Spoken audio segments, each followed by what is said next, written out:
Malaking bagay na komportable ang mga estudyante sa kanilang mga silid-aralan para mas madali nilang maintindihan ang kanilang mga aralin. Pero para sa ilang estudyante sa Sasmuan, Pampanga at Urdaneta, Pangasinan, kinakailangan nilang magtiis sa mga classroom nilang lubog sa putik at baha. Makibalita tayo kay Maris Umali. Thank you. Nangangamba si Zarina tuwing umuulan. Paano ba naman, nalulubog sa makapal na putik ang kanilang daanan papasok sa eskwelahan. Maging sa loob ng kanilang silid-aralan, pumapasok ang putik. Ito raw ang kadalasang problema ng mga mag-aral at guro ng Camantilas Elementary School sa Urdaneta, Pangasinan tuwing tag-ulan. Hanggang ngayon, problema pa rin. Kasi pag kunting ulan, kahit kunting ulan lang, talagang maputik. Nahirapan yung mga bata sa kanilang daanan. Nagpagawa na ng drainage system ang lokal na pamahalaan pero ayon sa mga guro, mas mabuting ipaayos na lang ang buong daan.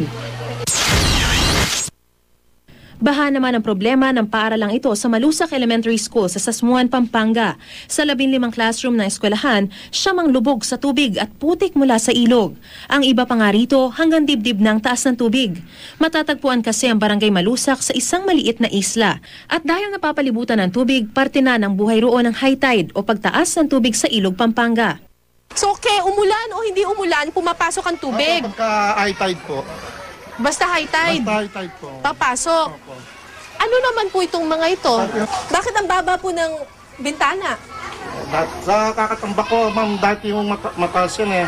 Tinambakan ng tinambakan. Nalubog ng lulubog. Sari-saring remedyo na sinubukan ng pamunuan ng Malusak Elementary School pero taon-taon, pagbaha pa rin ang kanilang pangunahing problema. Pag malaki yung tubig, nakatas na lang po yung paanan. Sana po magawa yung school namin para di na lumubog. Sa Cebu City, sa ilalim ng toldang ito nagsisiksikan ang mga mag-aaral ng Busa Elementary School. Ipinatayo ito ng pamunuan ng paaralan dahil anumang oras posibleng bumagsak ang ilang silid-aralan na may mga bitak sa dingding. Pero sa ganitong sitwasyon, pangamba ng ilang guro, posibleng mahirapan ang mga bata sa aralin.